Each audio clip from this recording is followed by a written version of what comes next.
What's going on, everyone? Chris from Pickdawgz.com here with the free pick in the TCU versus Kansas college basketball matchup going down Wednesday, January 22nd, 2025. Just a reminder, if you haven't already, make sure you're subscribed to our channel and smash that thumbs up. And if you're looking for my best bets, the games that I love, head to Pickdawgz.com and click the Premium Picks tab at the top of the page. It's a great time to do it. As you can see, I am on location in Vegas. I already had a couple people come up to me saying, "You really are here to cause trouble, aren't you?" And I said, "Yeah. I'm a man of my word," and I said it all along. This is where we always come as a Pick Dawgz crew. When we come to Vegas, we come to do damage, and I'm looking to do more of that here. And we've got plenty of action lined up all week. These are going to be some of my biggest bets in Vegas. So make sure that you jump on board, whether it's with a daily pass or a long-term pass. Remember to use the promo code PICK at checkout for 15% off your purchase. We've also got products for those who make big bets and for those with big bankrolls, those looking for a VIP experience, where you're going to get things like late alert plays closer to game time, where we're going to track line movement for you, try to get you the best possible number compared to the closing line. So if that sounds like someone that you're interested in, text the number on the screen for more information, even if it's just to find out if it's right for you. But let's get to this one between TCU and Kansas. And you've got the TCU Horned Frogs coming into this one 10-7 on the year, 6-11 against the number after a 74-71 road win over Baylor as a double-digit underdog. Meanwhile, Kansas comes in 13-4 on the year, 9-8 against the number after an 84-74 win over Kansas State in their last matchup, getting the win over their rival. But now they've got to head back out on the road and take on a TCU team that's going to be upset-minded. And at home, where they're 9-1 this season, you could maybe make a case that they could potentially pull off another upset here.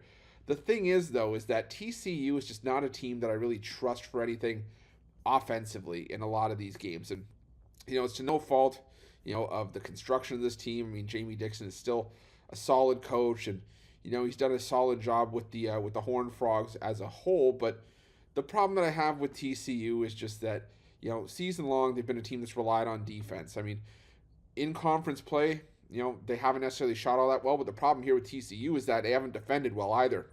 In Big 12 play, they're 14th out of 16 teams in defensive efficiency, 15th in two-point defense. They're just giving up a lot of looks inside, and I think that they could potentially have some problems in this game as well in terms of, trying to stop Hunter Dickinson from scoring inside. I mean, that's just the long and short of it. This is a Kansas team that hasn't necessarily shot well themselves, but and they don't have a great three-point shooting percentage, but that's because they don't shoot a lot of threes. They are predominantly a two-point scoring team.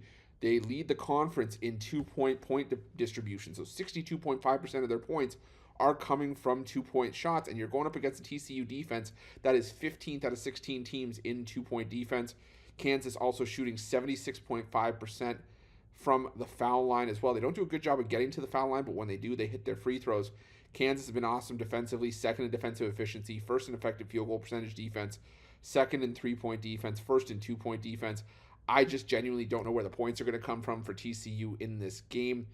And while, Kansas has, not put up a ton of points in some of their road games this season, they stifled teams like, UCF, and they stifled Cincinnati. They held Cincinnati to 40 points. And I just think this is a Kansas spot where they, get the job done on the road. This is a Kansas team that doesn't necessarily have the flash and, isn't the same dominant Kansas teams that we've seen in years past, but they're still really good. They're a top 5 team nationally in defensive efficiency, and I think that TCU is in some trouble here. I'm going to lay the points with Kansas in this one, and that's going to be my free pick. But just a reminder, if you haven't already, make sure you're subscribed to our channel and smash that thumbs up. And if you're looking for my best bets, you can find those at Pick Dawgz Premium. While you're Pick Dawgz, check out our betting tools. They're 100% free. They're the best betting tools in the business, and tools that you want to make sure that you have in your back pocket when you're making your best bets for the day's action. Thanks for watching. See you guys soon.